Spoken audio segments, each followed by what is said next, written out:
Baahubali route లో Nikhil. This is Karthik, welcome to #you. So ఇప్పుడు మనం మాట్లాడేది బాహుబలి రూట్ లో మన నిఖిల్ సిద్ధార్థ, ప్రభాస్ గారి రూట్ ని ఫాలో అవుతున్న నిఖిల్ అని ఈ మాటలు వింటుంటే చాలా ఆసక్తికరంగా ఉంది. స్వయంభూ ట్రైలర్ అయితే రావడం జరిగింది. అది చూసిన తర్వాత చాలా హ్యాపీగా, చాలా ఉత్కంఠంగా కనిపించింది. ఒక్కొక్క షాట్ ప్రతిదీ మనం బాహుబలిని ఇమాజిన్ చేసుకుంటూ ఉంటాము. మళ్ళీ 2015 2017 కి డైవ్ చేసేసారని చెప్పి నాకైతే అనిపిస్తుంది. ఒకటా రెండా ప్రతి ఒక్క షాట్ మంచి ఫీస్ట్ లాగా, అండ్ ఎస్పెషల్లీ విఎఫ్ఎక్స్ అనేది చాలా బాగా చూపించడం జరిగింది. ఆ టీజర్ లో ఏదైతే వాళ్ళు పోర్ట్రే చేశారో. అండ్ నిఖిల్ గారి గురించి మాట్లాడాలంటే ఆయన ఏంటంటే మనకి మానాడు సినిమాలో ఎస్జే సూర్య గారితో డైలాగ్ ఉంటుంది, వస్తాడు కాలుస్తాడు పేలుస్తాడు, అదే వస్తాడు కాలుస్తాడు చస్తాడు రిపీట్ అంటూ. సో అలాగే మన నిఖిల్ గారు కూడా వస్తాడు, 3 ఏళ్ల తర్వాత వస్తాడు, ఒక బ్లాక్ బస్టర్ కొడతాడు, ఇంపాక్ట్ క్రియేట్ చేస్తాడు, రిపీట్. సో ఇలాగే ఆయన ముందుకెళ్ళిపోతూ ఉన్నారు. ఆయన ప్రీవియస్ సినిమాలు కూడా మనం చూసుకుంటే ఏదైతే లీస్ట్ హైప్ అనుకున్న అర్జున్ సరోవరం అనే ఒక సినిమా ఏదైతే ఉందో, అది రిలీజ్ అయిన తర్వాత చేసిన పెద్ద పెద్ద హ్యూపోరియా అండ్ పెద్ద పెద్ద హిస్టరీస్ మనం ఆల్రెడీ చూసాము అర్జున్ సరోవరంకి. అండ్ దాంతో పాటు కార్తికేయ 2 కూడా మనం అంతే హ్యూజ్ గా ఎక్స్పెక్ట్ చేసాము. అండ్ అదే టైప్ ఆఫ్ సెలబ్రేషన్ అనేది మనం థియేటర్ లో చూడడం జరిగింది. అదే టైప్ ఆఫ్ యూపోరియా కూడా మనం విట్నెస్ చేసాము కార్తికేయ 2కి. అండ్ దాంతో పాటు 18 పేజెస్ అనే ఒక మంచి లవ్ స్టోరీతో కూడా ఆయన రావడం జరిగింది. అది కూడా కొంచెం సెటిల్డ్ గా ఎంత బాగా చేశారు, ఎంత క్లీన్ గా చేశారు అనేది కూడా మనం చూసాము. అండ్ దాని తర్వాత స్పై అనే ఒక సినిమా అండ్ SVCC బ్యానర్ లో ఒక సినిమా వచ్చింది. దాని టైటిల్ నేను చెప్పలేను. సో అంటే ఎందుకులేండి మళ్ళీ నెగిటివ్ గా వెళ్ళిపోతుందని నేను చెప్పాలని అనుకోవట్లేదు. సో అది కూడా మ్యాట్నీకి ఆగిపోయింది. అండ్ స్పై సినిమా కూడా అంతేం ఆడలేదు. ఇఫ్ ఇన్ కేస్ నిఖిల్ గారిని అడిగినా ఆయన కూడా అదే చెప్తారు. ఎందుకంటే ఇప్పుడు ప్రెసెంట్ ఉన్న డెబ్యూట్ హీరోస్ లో నేను గుర్తించిన ద బెస్ట్ లక్షణం వచ్చేసి, సినిమా ఎలా ఉన్నా సరే నా సినిమా ఒకవేళ బాగా ఆడలేదని వాళ్ళకి తెలిసిన తర్వాత నెక్స్ట్ సినిమా ప్రమోషన్స్ లో నా సినిమా నిజంగా బాగా ఆడలేదు అని ఒప్పుకునే ధైర్యం వాళ్ళలో చూస్తుంటే చాలా హ్యాపీగా, చాలా ముచ్చటేస్తుంది. అండ్ ఈ స్వయంభూ సినిమా గురించి ఎంతో మంది చాలా కాలం నుంచి వెయిట్ చేశారు. కార్తికేయ 2 తర్వాత ఈ సినిమా అనౌన్స్మెంట్ రావడం జరిగింది.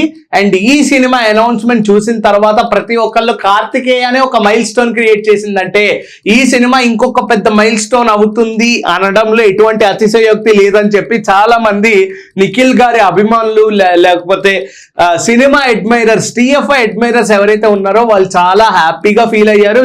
ఎప్పుడైతే ఈ నిఖిల్ గారి ఈ టైప్ ఆఫ్ ఒక వరల్డ్ బిల్డింగ్ అండ్ రాజ్యాలను ఎస్టాబ్లిష్ చేయడం అండ్ అందులో ఉన్న కొన్ని యునిక్ పాయింట్స్ ఎవరైతే తెలుపుతున్నారో దాని గురించి ఆలోచించడం, ఇవి కూడా చాలా బాగున్నాయి అని చెప్పి చూపించే ఆ ఫస్ట్ లుక్ ఏదైతే ఉందో ఆ ఫస్ట్ లుక్ ని ప్రతి ఒక్కళ్ళు ఎంజాయ్ చేశారు. అండ్ టీజర్ కోసం చాలా వెయిట్ చేశారు. ఆల్మోస్ట్ 2 years అయిపోయింది దాని ఫస్ట్ లుక్ వచ్చి.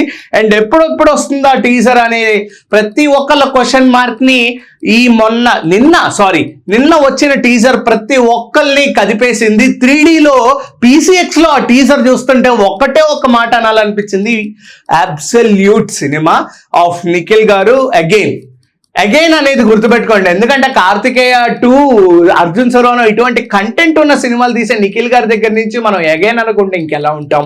అండ్ స్వయంభూతో పాటు ఇండియా గేట్ అని చెప్పి రామ్ చరణ్ గారు ప్రొడ్యూస్ చేస్తున్న సినిమా కూడా రాబోతోంది. అండ్ దాంతోపాటు కార్తికేయ 3 సినిమా కూడా రాబోతోంది. ఇప్పుడు మనం చూస్తున్న హీరో కల్చర్స్ ఎలా ఉన్నాయంటే, ప్రతి ఒక్కళ్ళు యాక్టర్ కల్చర్స్ ఎలా ఉన్నాయంటే వాళ్ళ స్క్రిప్ట్ సెలెక్షన్ కూడా ప్రతి ఒక్కళ్ళు ఒక KGF లాంటి సినిమా తీద్దాం అని చెప్పి ఆల్రెడీ మనం KGF టెంప్లెట్ లోనే పుష్ప చూసాం అండ్ దసరా కూడా చూసాం. సో దాంతోపాటు ఇంకొన్ని సినిమాలు అలాగే వచ్చాయి. అండ్ ప్రతి ఒక్కరికి ఒక క్వశ్చన్ మార్క్ ఏంటంటే, మొన్న వచ్చిన KGF ని ఆధారంగా యూజ్ చేసుకొని కొన్ని కథలు కొత్తగా తీస్తున్నారు. కానీ మనకి ఎప్పుడో మన తెలుగు ఇండస్ట్రీని గుర్తు చేసిన, అసలు తెలుగు ఇండస్ట్రీ ఇది అని పెద్దగా పరిచయం చేసిన మన రాజమౌళి గారి ఫస్ట్ ఎపిక్ సినిమా బాహుబలి లాంటి సినిమా గురించి అటువంటి టెంప్లెట్ లో ఎవరు తీయలేకపోతున్నారు ఏంటి, ధైర్యం లేదా ఎవరికి అని ఆలోచించి కమెంట్స్ వేస్తున్న ప్రతి ఒక్కరికి ఈ స్వయంభూ సినిమా అనేది పెద్ద ఆన్సర్ గా నిలవబోతుంది. అండ్ అందులో ఏదైతే టీజర్ లో చూపించిన ఆ రాజ్యాల ఆ వరల్డ్ బిల్డింగ్ ఎస్టాబ్లిష్మెంట్ ఏదైతే ఉందో, అండ్ నిఖిల్ నిఖిల్ గారి డైలాగ్ డెలివరీ కూడా ఎక్సలెంట్ గా చిత్రీకరించారు అండ్ అది కూడా చాలా బాగా ఎగ్జిక్యూట్ చేశారని చెప్పాలి. ఒక టీజర్ చూసి మనం దేన్ని జడ్జ్ చేయలేం.